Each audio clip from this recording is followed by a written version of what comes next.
Capítulo 7. Quarta linguagem do amor. Atos de serviço. Michelle se sentou na sala de estar e começou a usar seu notebook. Ela podia ouvir os sons vindos da área de serviço onde Brad, seu marido, dava conta das pilhas de roupas para lavar. Sorriu consigo mesma. Nos últimos dias, Brad limpou o apartamento, preparou o jantar e cuidou dos afazeres da casa, tudo porque Michelle estava no meio dos exames finais de sua pós-graduação. Aquilo a fez sentir-se contente e amada. A linguagem do amor primária de Michelle era aquilo que chamo de atos de serviço. Com isso, refiro-me a fazer coisas que sabemos que o cônjuge gostaria que fizéssemos. Procura se agradar por meio de serviço. É expressar amor por ele fazendo coisas para ele. É assim com Doug, que conhecemos no capítulo anterior. Ações como preparar a refeição, colocar a mesa, lavar a louça, passar o aspirador, limpar a cômoda, trocar a fralda do bebê, tirar o pó da estante, manter o carro em condições de uso, pagar as contas, cortar a grama, levar o cachorro para passear, limpar a caixa de areia do gato e lidar com o proprietário da casa e a seguradora são todos atos de serviço. Exigem dedicação, planejamento, tempo, esforço e energia. Se realizados com um espírito positivo, são verdadeiras expressões de amor. Conversas na cidade do Moinho. Descobri o impacto dos atos de serviço na pequena cidade de China Grove, Carolina do Norte. China Grove fica no centro do estado, fundada em torno de uma floresta de cinnamons, não muito longe da lendária Mayberry e Andy Griffith e 1h30 de Mount Pilot. Na época da história relatada a seguir, China Grove era uma cidade têxtil, com uma população de 1.500 pessoas.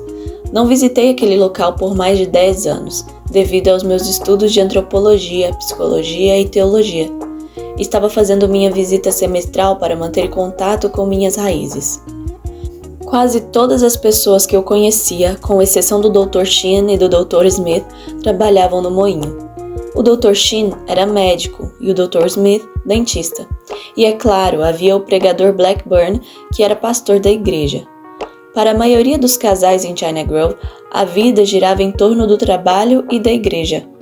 A conversa no moinho se concentrava na última decisão do superintendente e como ela afetava o trabalho deles em particular. Os cultos na igreja enfocavam basicamente a esperança das alegrias do céu. Nesse cenário norte-americano remoto, descobri a quarta linguagem do amor. Estava em pé debaixo de um cinnamomo depois do culto da igreja no domingo quando Mark e Mary se aproximaram de mim. Não reconheci nenhum deles. Presumi que eles haviam crescido enquanto estive fora. Ao apresentar-se, Mark disse: "Pelo que entendi, o senhor tem estudado aconselhamento." Sorri e disse: "Bem, um pouquinho." "Tenho uma pergunta. É possível existir um bom casamento mesmo que o casal discorde em tudo?"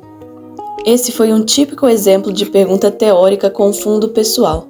Descartei a natureza teórica da pergunta e fiz uma pergunta particular. "Há quanto tempo vocês estão casados?" 2 anos, respondeu ele. "E não concordamos em nada." "Dê-me alguns exemplos." "Bem, para começo de conversa, Mary não gosta que eu saia para caçar. Trabalho a semana inteira no moinho e gosto de sair para caçar aos sábados. Não todos os sábados, mas somente quando a temporada de caça está aberta." Calada até esse momento, Mary interveio. "Quando a estação de caça termina, ele sai para pescar. Além disso, ele não caça apenas aos sábados. Ele sai do trabalho para ir caçar. Uma vez por ano, eu tiro 2 ou 3 dias de folga para ir caçar nas montanhas com alguns amigos. Não creio que haja algo de errado nisso." "Em que mais vocês discordam?" perguntei. "Bom, ela quer que eu vá à igreja o tempo todo. Não vejo problema em ir no domingo de manhã, mas gosto de descansar à noite. Não me importo que ela vá, mas não acho que eu tenho de ir." Mary interrompeu mais uma vez. "No fundo, você também não quer que eu vá. Fica irritado toda vez que saio pela porta." Sabia que as coisas não deveriam esquentar dessa maneira debaixo daquela árvore frondosa defronte a uma igreja. Jovem aspirante a conselheiro, eu temia que a situação toda estivesse acima de minha capacidade. Instruído a fazer perguntas e a ouvir, porém, continuei. Sobre que outras coisas vocês discordam? Dessa vez, Mary respondeu: ele quer que eu fique em casa o dia todo e faça os serviços domésticos. Ele fica louco se saio para ver minha mãe, fazer compras ou qualquer outra coisa. Ele a interrompeu. Não me importo que ela vá visitar a mãe, mas quando chega em casa, quero encontrar a casa limpa. Há semanas em que ela não arruma a cama por 3 ou 4 dias e na metade das vezes nem começou a preparar o jantar quando chego em casa. Trabalho bastante e gostaria de comer ao chegar. Além disso, a casa está um desastre. Os brinquedos do bebê ficam espalhados pelo chão da casa inteira. O bebê está sujo e eu não gosto de sujeira. Ela parece feliz em viver num chiqueiro. Não temos muito dinheiro, vivemos numa casa pequena do moinho, mas pelo menos poderia estar limpa. Então, Mary perguntou: qual o problema de ele me ajudar com as coisas de casa? Ele age como se o marido não precisasse fazer nenhum serviço doméstico. Tudo o que deseja é trabalhar e caçar. Ele espera que eu faça tudo. Pensando que deveria começar a buscar soluções em vez de procurar mais discordâncias, olhei para Mark e perguntei: Mark, quando vocês namoravam, antes de se casarem, você saía para caçar todos os sábados? Na maioria sim, mas sempre chegava em casa a tempo de vê-la no sábado à noite. Na maior parte das vezes havia tempo de lavar minha caminhonete antes de sairmos. Não gostava de me encontrar com ela com a caminhonete suja. Mary, quantos anos você tinha quando se casou? Perguntei. Ela respondeu: 18. Casamos logo depois de eu terminar o ensino médio. Mark se formou 1 ano antes de mim e já trabalhava.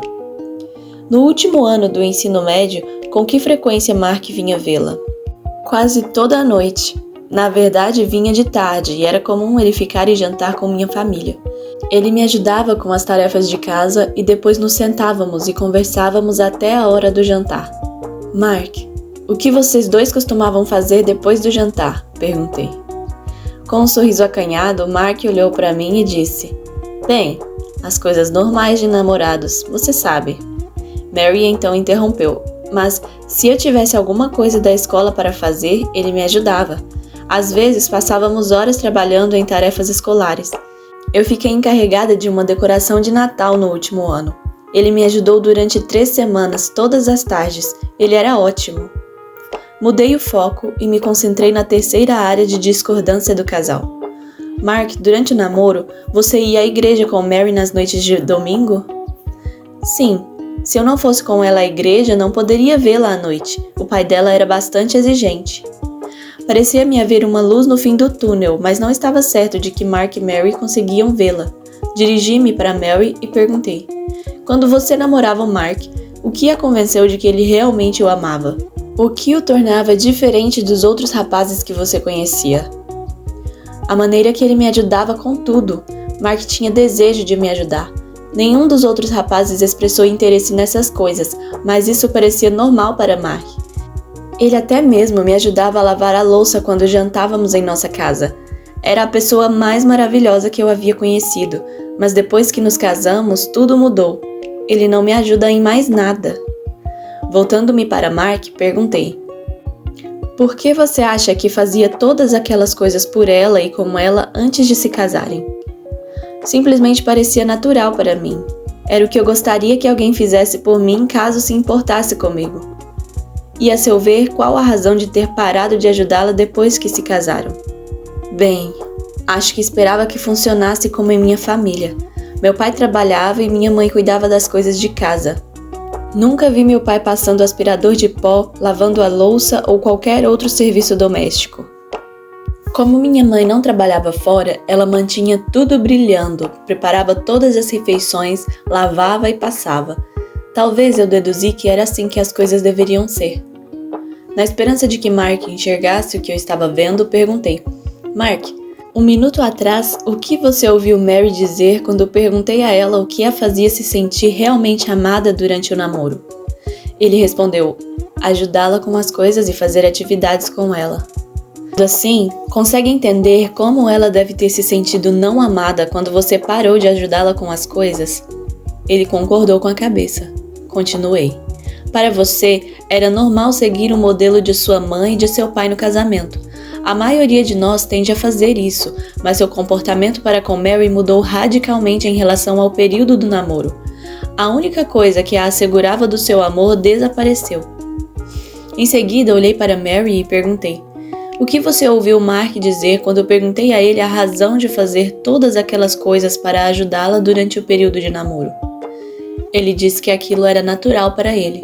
Exato. Mark disse também que era isso que ele queria que alguém fizesse por ele se a pessoa o amasse. Ele fazia todas aquelas coisas por você e com você, porque na cabeça dele essa é a maneira de uma pessoa demonstrar amor.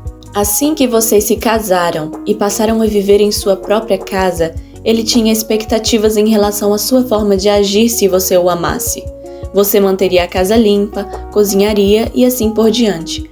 Em resumo, faria coisas para expressar seu amor. Como não a viu fazer essas coisas, ele não se sentiu amado. Entende isso? Mary também concordou, balançando a cabeça. Prossegui. Meu palpite é que a razão de vocês dois estarem tão infelizes em seu casamento é que nenhum demonstra amor ao fazer coisas pelo outro. Mary disse: acho que o senhor está certo, e a razão de eu ter parado de fazer coisas para ele é que me ressenti do espírito exigente dele. Era como se ele tentasse me transformar na mãe dele. É verdade, disse eu. E ninguém gosta de ser forçado a fazer nada. De fato, o amor é sempre dado livremente. Não se pode exigi-lo. Podemos pedir coisas um ao outro, mas jamais devemos exigir algo. Os pedidos direcionam o amor, mas as exigências interrompem seu fluxo. Então, Mark disse: Mary está certa. Eu era exigente e crítico porque estava decepcionado com ela como esposa. Sei que disse algumas coisas cruéis e entendo porque ela estaria chateada comigo. Penso que as coisas podem ser revertidas de maneira bem fácil a essa altura, disse eu. Tirei um bloco de anotações do bolso e continuei. Vamos tentar uma coisa. Quero que cada um de vocês se sente num degrau da igreja e faça uma lista de pedidos. Mark, quero que anote 3 ou 4 coisas que, se Mary optasse por fazer, você se sentiria amado quando chegasse em casa no final da tarde. Se encontrar a cama arrumada é importante para você, então escreva: Mary, quero que faça uma lista de 3 ou 4 coisas em que gostaria muito de ter a ajuda de Mark. Coisas que, se ele optasse por fazer, ajudariam você a saber que ele a ama. Adoro listas, elas nos forçam a pensar de maneira concreta. Depois de 5 ou 6 minutos, os dois me entregaram 2 listas. Eis a lista de Mark. Arrumar as camas todos os dias. Lavar o rosto do bebê antes de eu chegar em casa. Colocar os sapatos no armário antes de eu voltar do trabalho. Tentar pelo menos começar o preparo do jantar antes de eu chegar em casa, de modo que possamos comer cerca de 30 ou 45 minutos após minha chegada. Li a lista em voz alta e disse a Mark: entendo que você está dizendo que, se Mary optar por fazer essas 4 coisas, você as enxergará como atos de amor por você. Ele respondeu: isso mesmo. Se ela fizer essas 4 coisas, me ajudará bastante a mudar minha atitude em relação a ela. Em seguida, li a lista de Mary. Gostaria que ele lavasse o carro toda semana em vez de esperar que eu faça isso. Gostaria que ele trocasse a fralda do bebê depois de chegar em casa de tarde, especialmente se eu estiver preparando o jantar. Gostaria que ele passasse o aspirador de pó pela casa uma vez por semana. Gostaria que ele cortasse a grama semanalmente durante o verão e não a deixasse tão alta a ponto de eu sentir vergonha do nosso jardim.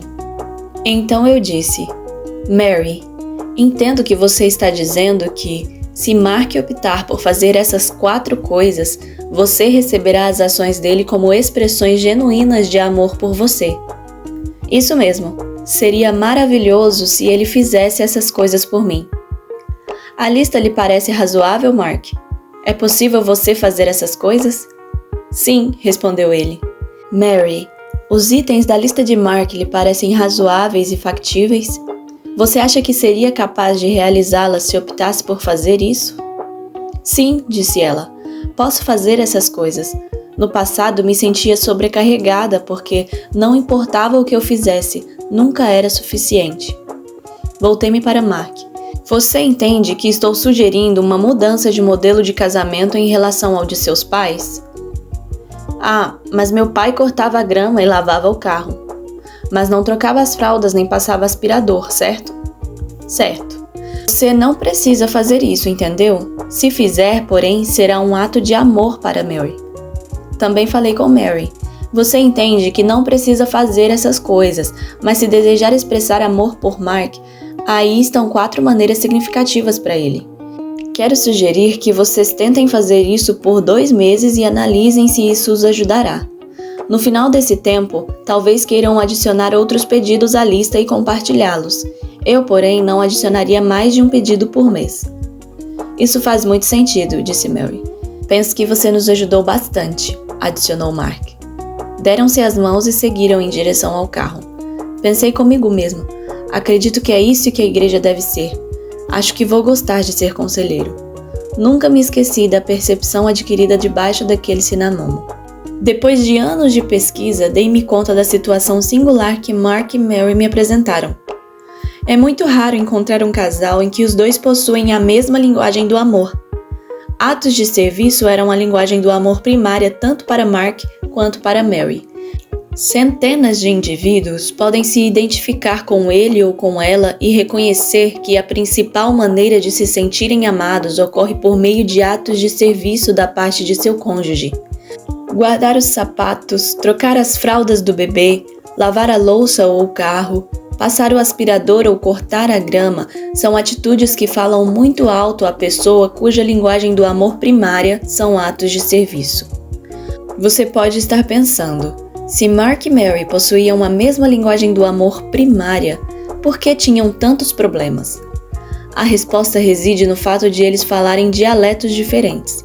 Faziam coisas um para o outro, mas não as mais importantes. Forçados a pensar de forma concreta, identificaram facilmente seus dialetos específicos.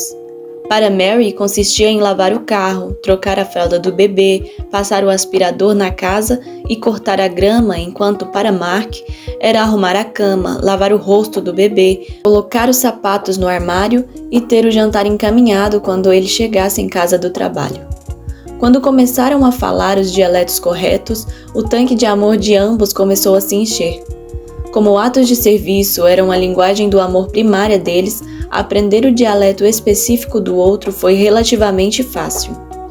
Antes de nos despedirmos de Mark e Mary, gostaria de fazer outras 3 observações. Primeiro, eles ilustram claramente que o que fazemos pelo outro antes do casamento não é indicativo do que faremos depois de casados.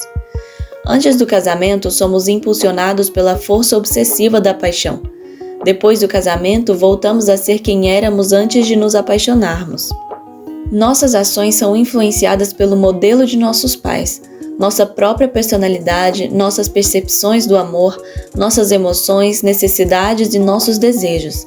Apenas uma coisa é certa em relação ao nosso comportamento: ele não será o mesmo de quando estávamos apaixonados. Isso me leva à segunda verdade ilustrada por Mark e Mary. O amor é uma escolha e não pode ser forçado. Os dois criticavam o comportamento um do outro e não chegavam a lugar algum. Assim que decidiram fazer pedidos em vez de exigências, o casamento começou a se transformar. As críticas e as exigências tendem a promover o afastamento. Com certa quantidade de críticas, você pode obter a concordância de seu cônjuge.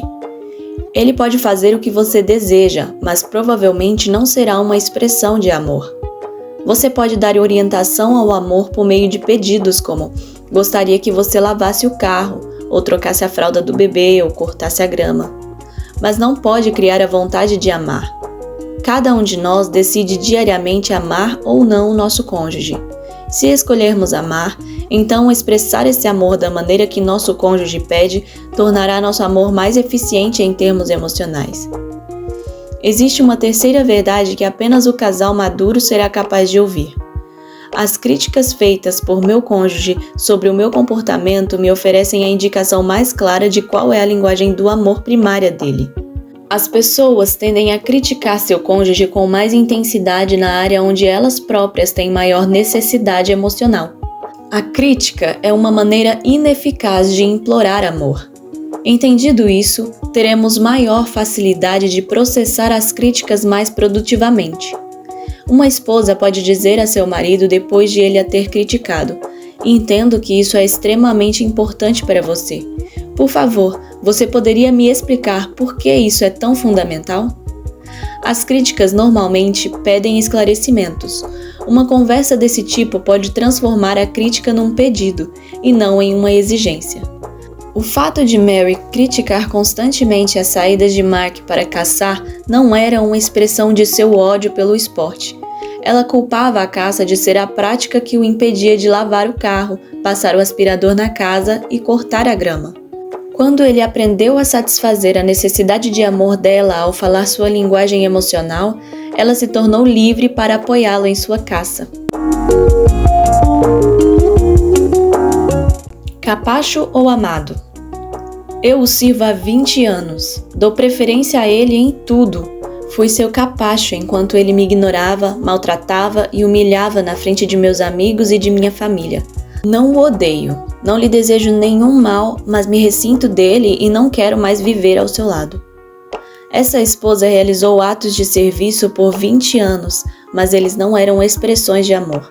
Eram realizados em razão do medo, da culpa e do ressentimento.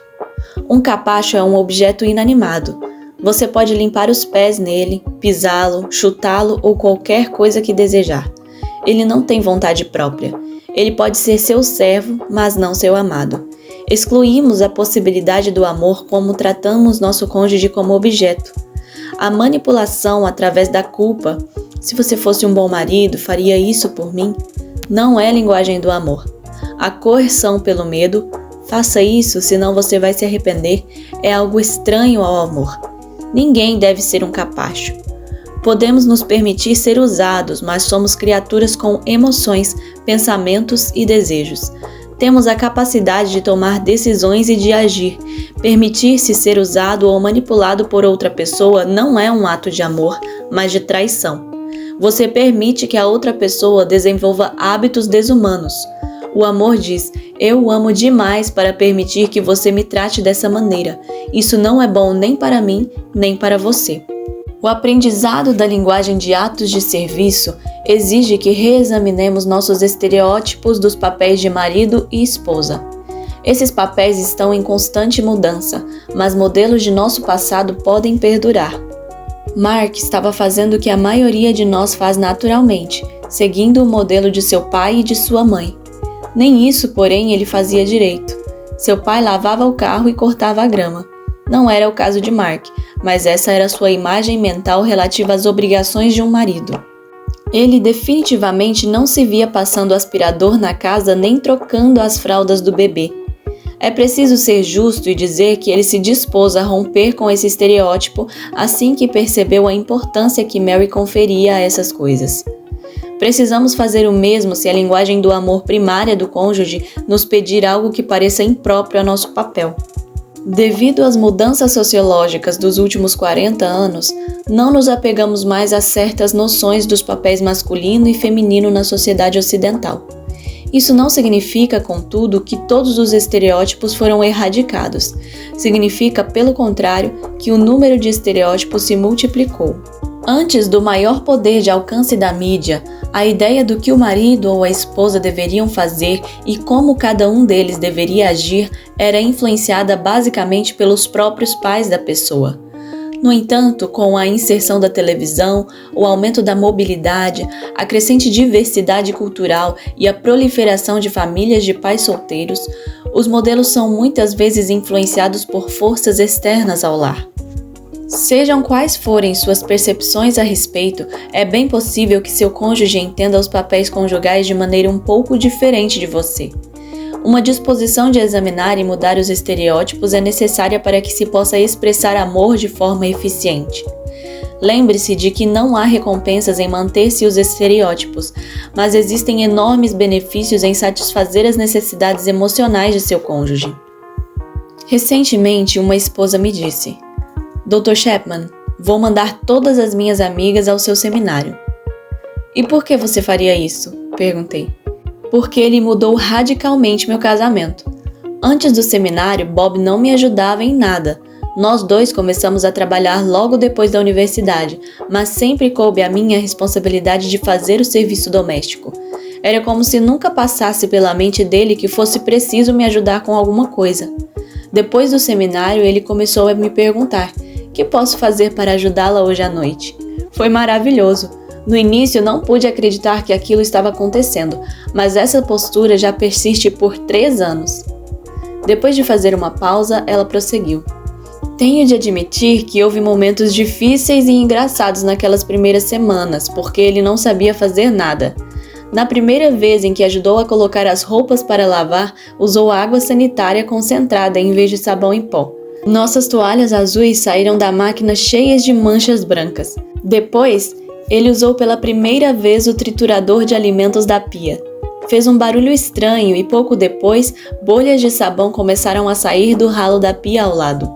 Ele não sabia o que estava acontecendo, até que desliguei o triturador, coloquei a mão lá dentro e tirei os restos de uma barra novinha de sabão, que agora tinha o tamanho de uma moeda. Mas ele estava me amando em minha linguagem, e meu tanque estava se enchendo. Agora ele sabe como fazer as coisas da casa e sempre me ajuda. Temos muito mais tempo juntos porque não preciso trabalhar o tempo todo. Acredite, aprendi a linguagem dele e mantenho seu tanque cheio também." Será que é realmente simples assim? Simples? Sim. Fácil? De modo algum. Bob teve de se esforçar bastante para romper com o estereótipo que o acompanhou por 35 anos. Não foi fácil, mas ele lhe diria que aprender a linguagem do amor primária de sua esposa e escolher falar essa linguagem produz uma enorme diferença no clima emocional de um casamento. Agora, prossigamos para a 5ª linguagem do amor. Sua vez. Muitos atos de serviço envolvem tarefas da casa, mas nem todos. De que outras maneiras não ligadas ao serviço doméstico você pode servir a seu cônjuge?